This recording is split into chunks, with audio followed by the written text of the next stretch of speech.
안녕하세요, 여러분. 환영하고 축복합니다. 281일차입니다. 베데스다 못 사건이라는 주제로 하나님 말씀 함께 나누겠습니다. 우리 먼저 기도하겠습니다. 사랑의 하나님 감사합니다. 오늘도 저희를 말씀 앞으로 불러주시니 감사합니다.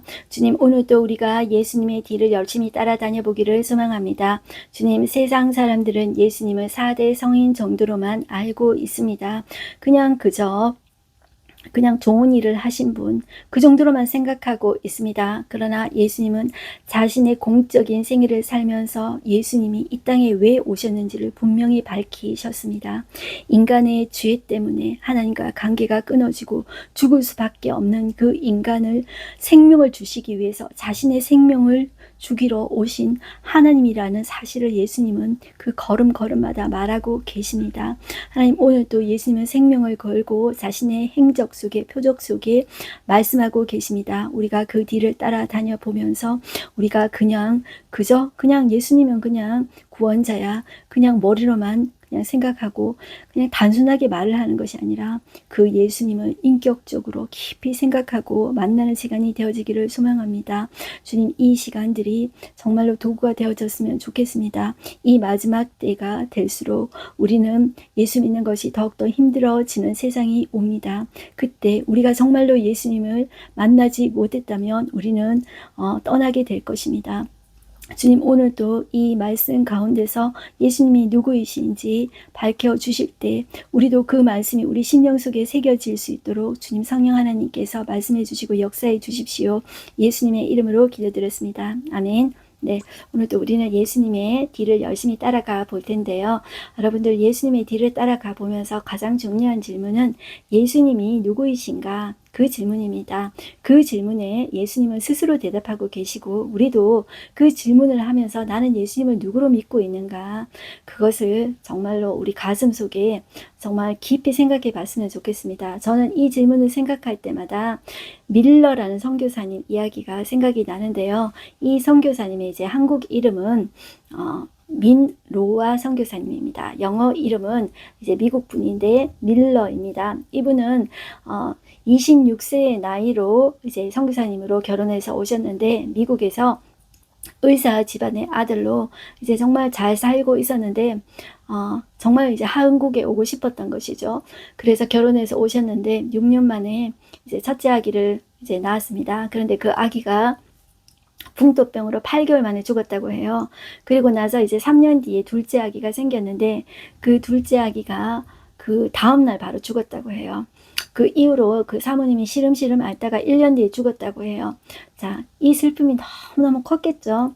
이것을 본 그 조선 사람들이 이렇게 물었대요. 선교사님, 도대체 당신이 그렇게 전하는 그 예수가 도대체 누구이길래 당신을 이렇게 괴롭히는 거예요. 당신이 이렇게 괴롭히는데도 당신은 그 예수를 전하는 거예요. 두 아들 다 잃고 아내까지 잃었잖아요. 그 슬픔을 보면서 마음이 짠했던 것이죠. 이 질문에 대해서 쓴 대답이 바로 예수님은 누구이신가? 그 찬송가 가사입니다. 제가 그 가사를 한번 읽어드리겠습니다. 여러분들, 예수님은 누구이신가? 오는 자의 위로와 없는 자의 풍성이며 천한 자의 높음과 잡힌 자의 노임되고 우리 기쁨 대신에. 여러분들, 아무 슬픔이 없던 사람이 아니고 여러분들 처음으로 자식 얻었을 때 그 기쁨을 여러분들 아십니까? 여러분들 다 아실 텐데요. 자식을 둘 다 잃은 사람, 아내까지 잃은 사람, 얼마나 많이 울었겠습니까? 하나님의 위로가 아니면 위로받을 수 없겠죠. 그리고 정말 부유할 수 있는 환경에서 정말 가난하게 살면서 그 예수 안에서 기쁨을 찾게 되고 그 나중에 찬송가 끝에 예수님께서 생명 되시고 부활 되신다고 그는 이제 예수님을 말씀하고 있습니다. 여러분들, 예수님을 어떻게 만나셨습니까? 교회를 그냥 의미 없이 왔다 갔다 하는 것은 아무 소용이 없습니다. 교회를 다니면서 말씀 속에서 정말로 사람을 만나는 것보다 중요한 것이 예수님이 과연 누구이신가? 그것을 만나야 돼요. 그래서 저도 이제 부족하지만 이것을 말씀 속에 나타난 이 예수님을 증언하기를 원하는데요. 신약도 제가 해야 될까 말아야 될까 이런 생각을 했지만 그 구약의 최종적인 핵심은 뭐냐면 예수님을 증언하기 위해서예요. 그래서 이 신약의 핵심이 예수님이 누구이신지를 밝히는 거예요. 그래서 제가 잘하고 못하고가 중요한 것이 아니라 예수님의 말씀 속에 나타난 그 증언의 뒤를 쫓아가 보는 것은 정말로 한번 해봐야 되겠다. 그런 마음이 드는 것이죠. 자, 이런 이제 시도를 하신 분들이 많이 있습니다. 그 뒤를 따라서 저도 이제 여러분들에게 같이 말씀을 따라서 함께 가는 것입니다. 자, 그래서 따라가 볼 텐데요. 예수님의 공생애를 이야기할 때 여러분들 3년이라고 이야기한다고 했습니다. 자, 3년은 6월절이 기준인데 6월절을 이제 3번으로 하면 2년밖에 안 되죠. 1년, 2년밖에 안 되는데 자, 6월절이 4개가 있어야 이제 3년의 공생애가 되는 것이죠. 오늘은 자, 첫 번째 6월절 때는 성전 청결 사건을 일으키셨습니다. 대단한 센세이션을 일으켰죠. 예수 그는 누구인가 이슈가 일어났습니다. 거기에 대해서 예수님은 나는 성전의 주인이다. 그렇게 밝히신 것입니다. 자, 그리고 나서 이제 8개월 동안 예수님은 하나님이 일으키실 수 있는 그런 표적과 말씀들을 행하시고 그 표적을 보고 니고데모도 찾아왔고 세례 요한이 예수님이 누구이신지 증언하고 세례 요한의 추종자들이 예수님으로 이제 쫓아다니는 사람들로 흡수가 되게 되어지죠. 그리고 8개월 동안 행하신 후에 사마리아를 통과하셔서 갈릴리로 가셔서 제자들을 파타임으로 왔다 갔다 하던 사람들을 전임 사역자로 부르시고 거기에서 한 4개월 정도 사역하셨다 보시면 되겠습니다. 그리고 두 번째 6월절을 맞이해서 오늘 이제 예수님은 제자들과 함께 베데스다 못 사건이라는 사건을 일으키십니다. 오늘 그것을 따라가 볼 텐데요. 이 사건을 계기로 본격적으로 이제 예수님을 죽이자 이렇게 이제 공론화가 됩니다. 오늘도 우리는 말씀을 통해서 예수 그는 누구인가 이것을 이제 마치 예수님이 우리 마음속에 너는 나를 누구로 믿고 있느냐 이 질문을 하신다. 이렇게 생각하시고 따라가 보셨으면 좋겠습니다. 요한복음 5장을 펴시겠습니다. 오늘은 요한복음 5장만 해서 저도 마음이 좀 편합니다. 자, 요한복음 5장 1절을 보겠습니다. 그 후에 유대인의 명절이 되어 예수께서 예루살렘에 올라가시니라 이렇게 말씀하고 있죠. 자, 여기에 나오는 이 유대인의 명절은 6월절이라고 많은 학자들은 이야기하지만 뭐 초막절이다 이렇게 말을 하는 사람들도 계십니다. 그런데 대부분의 학자들이 6월절이라고 하는 이유가 예수님의 공생애를 만약에 이게 6월절이 아니면 공생애가 2년이 되는 거예요. 그러면 그 2년 동안 이렇게 많은 사역을 하실 수가 없는 거예요. 그래서 이제 이 명절이 6월절이겠다 이렇게 이제 하는 것입니다. 이것은 뭐 제 개인적인 소견이 아니라는 것을 제가 말씀드리고 싶고요. 그리고 예수께서 이제 예루살렘에 올라가셨다 이야기했습니다. 제가 지난번에 말씀했지만 다시 반복드립니다. 자, 이 갈릴리가 북쪽입니다. 그리고 밑으로 남쪽이 유대도 예루살렘 수도이죠. 자, 그런데 왜 올라간다는 표현을 쓰냐면 실제로 이 예루살렘 자체 지역이 높은 지역에 있다고 했습니다. 그리고 수도이기 때문에 예루살렘에 가는 것을 올라간다 이런 표현을 쓴다고 했습니다. 그리고 예수님이 예루살렘에 올라가실 때는 늘 뭔가를 의도하고 가셨습니다. 이제 그런 의도가 있다 이렇게 보시면 되겠습니다. 2절 보시면 예루살렘에 있는 양문 곁에 히브리 말로 베데스다라 하는 연못이 있는데 거기에 행각 5이 있고 그 안에 많은 병자, 맹이 다리 저는 사람, 혈기 많은 사람들이 누워 물의 움직임을 기다렸다 이런 말이 나오죠. 여기 보시면 예루살렘에 있는 양문 곁이라고 하고 있죠. 자, 이 양문은 희생 제물을 드리는 양이 지나가는 문이 양문이에요. 그래서 우리 느헤미야 할 때도 제가 했는데 느헤미야 성벽 재건할 때 양문에서 시작해서 양문으로 끝나고 예수님이 스스로 나는 양의 문이다 했던 거 기억나시죠? 자, 그 곁에 베데스다 연못이 있었습니다. 이 베데스다 연못은 인공으로 만든 이제 저수지 같은 이렇게 보시면 되는데 무엇을 위한 용도냐 하면 희생 제물로 쓸 이 양들을 이제 깨끗이 목욕시키는 역할을 한다.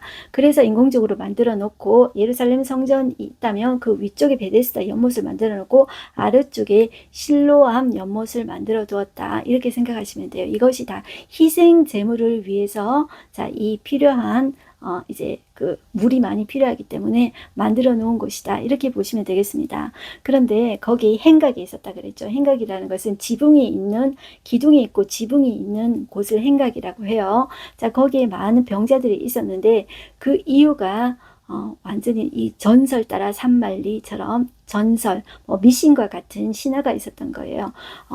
이렇게 생각을 했다는 것이죠. 가끔씩 천사가 와서 이 물을 이제 움직이게 하는데 거기에 첫 번째로 들어가는 사람은 어떤 병자든지 다 낫는다더라. 그런 이제 미신이 있었다는 것이죠. 그것이 나오고요. 그래서 그런데 5절을 보면 거기에 38년 동안 이제 있었던 병자가 있었다. 이렇게 이야기하고 있어요. 자, 그 38년 된 병자를 예수님께서 6절에 보시면 그 누운 것을 보시고 병이 벌써 오래된 줄 아시고 이르시되 네가 낫고자 하느냐 물으신 것이죠. 자, 병자는 낫고 싶으면 낫고 싶습니다 하면 되는데 이 잘못된 그 전설, 미신 이것을 계속 믿고 있었던 것이죠. 그래서 이 전설 가지고 자기가 대답을 하는 것입니다. 주여, 물이 움직일 때 나를 못에 넣어주는 사람이 없어서 내가 가는 동안에 다른 사람이 먼저 들어가서 나는 이렇게 오랫동안 여기 있었습니다. 이런 말을 하는 거예요. 자, 8절 보시면 예수님은 그 사람을 불쌍히 여기셔서 이르시되 일어나 내 자리를 들고 걸어가라. 이렇게 하시니 그 사람이 곧 나서 자리를 들고 걸어가니라. 이렇게 이야기해요. 자, 얼마나 고마운 일입니까? 38년 동안 이렇게 아파 오랫동안 있었던 사람이, 자, 여기에 있었던 그 불쌍한 사람이 이제 예수님 때문에 이제 한 번에 곧 나은 것입니다. 그것이 만약에 나라면, 내 가족 중에 한 사람이라면 얼마나 감사한 일이 되겠습니까? 그런데 해필이면 이날이 안식일이었던 것입니다. 그 보면은 이날은 안식일이라 마침 유대인들이 계속 예루살렘에서 파견 나온 이 유대인들입니다. 예수님 꼬투리를 잡으려고 계속 감시하면서 눈을 째려보면서 파파라치처럼 사진을 찍으면서 그 장면을 이렇게 캡처하고 있었던 유대인들이 있었던 것이죠. 자, 이 유대인들이 병난 사람에게 이르되 안식일인데 내가 자리를 들고 가는 것이 옳지 아니하리라. 대답하되 나를 낫게 한 그가 자리를 들고 걸어가라 하더라 하니 그들이 묻되 너에게 그 자리를 들고 걸어가라고 한 사람이 누구냐? 자, 그런데 그 사람이 이제 그가 누구인지 모릅니다. 이렇게 대답을 한 거예요. 그런데 그냥 그러고 끝났으면 되는데 14절에 그 후에 예수께서 성전에서 그 사람을 이제 만나 이르시되 보라 내가 나았으니 더 심한 것이 생기지 않게 다시는 죄를 범하지 말라 이렇게 한 거예요. 그러니까 그 사람이 유대인들에게 가서 그 사람이 바로 자기를 고치신 이는 예수라고 이렇게 고자질을 한 거예요. 자기가 38년 동안 이렇게 고생하지 않았습니까? 그런데 이렇게 곧 나았는데 여러분들 고맙지 않습니까? 그런데 있잖아요. 예수님을 이제 고자질 했다고 생각하니까 저는 참 그게 마음이 아프더라고요. 참 예수님 정말 배신감 많이 느끼셨겠다. 그런 마음도 들지만 예수님은 어차피 사람의 마음을 믿지는 않으셨습니다. 자, 15절 보시면 그 사람이 유대인들에게 가서 자기를 고치시는 이는 예수라 하니라. 그러므로 안식일에 이러한 일을 행하신다 하여 유대인들이 예수를 박해하게 된지라.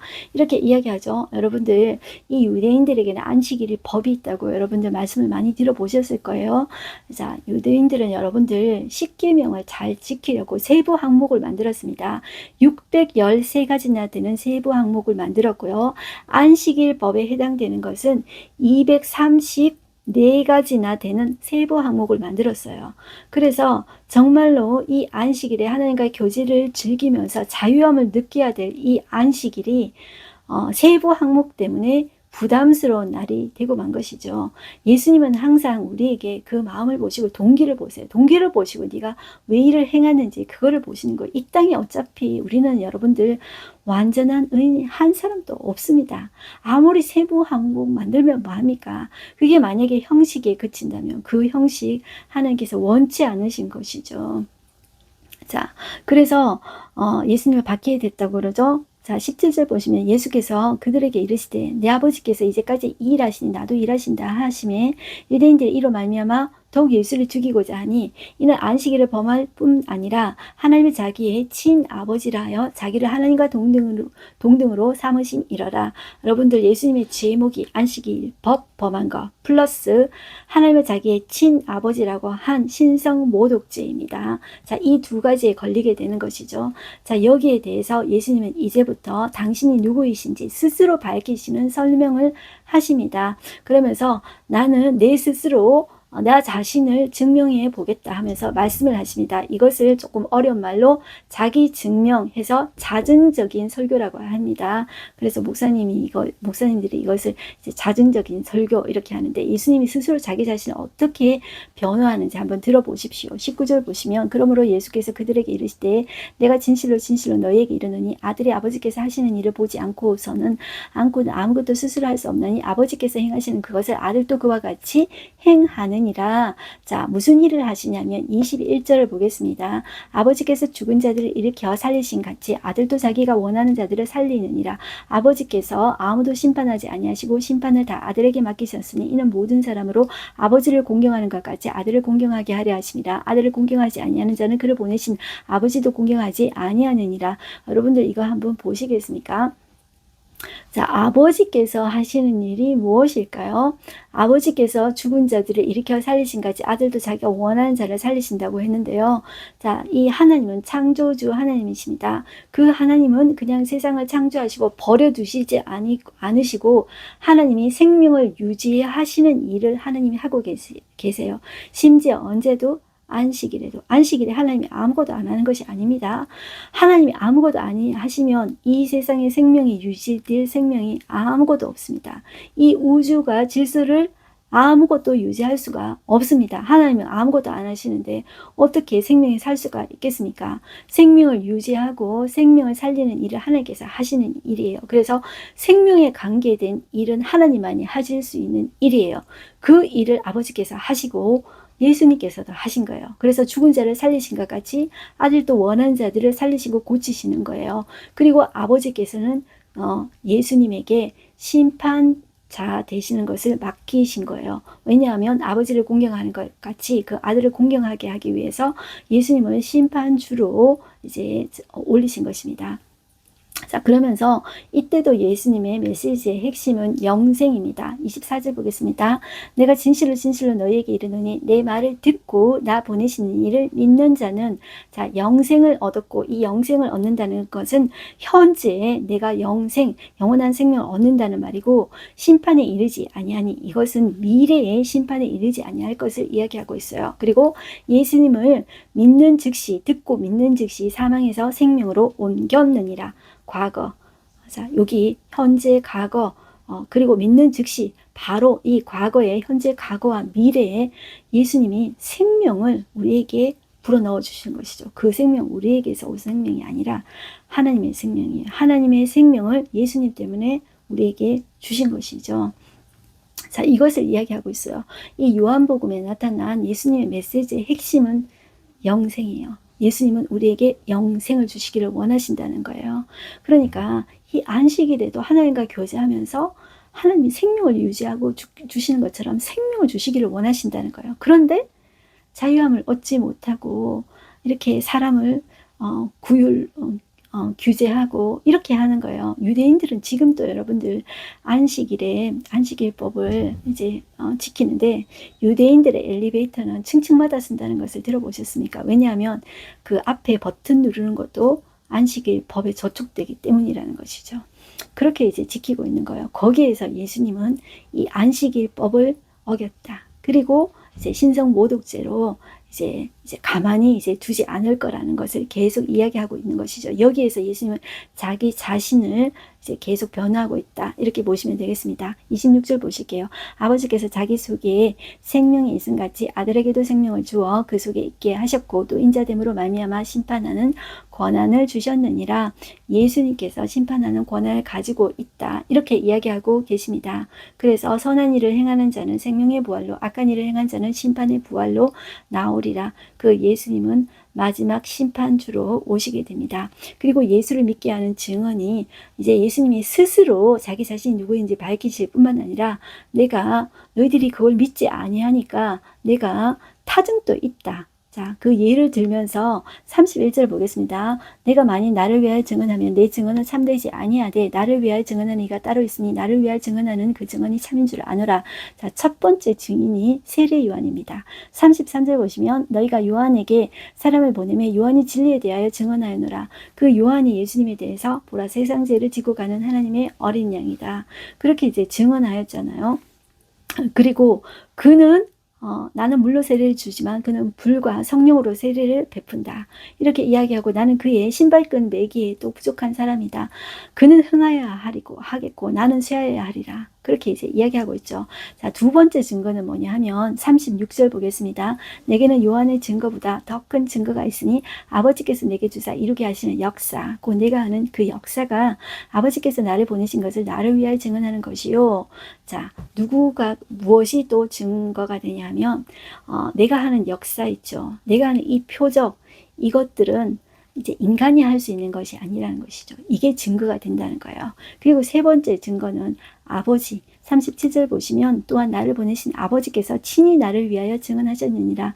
너희는 아무 때에도 금성을 듣지 못하였고 그 형상을 보지 못하였으며 그 말씀이 너희 속에 거하지 아니하나니 이는 그가 보내신 이를 믿지 아니함이라. 아버지께서 나를 위하여 증언하신다 이야기하고 있고요.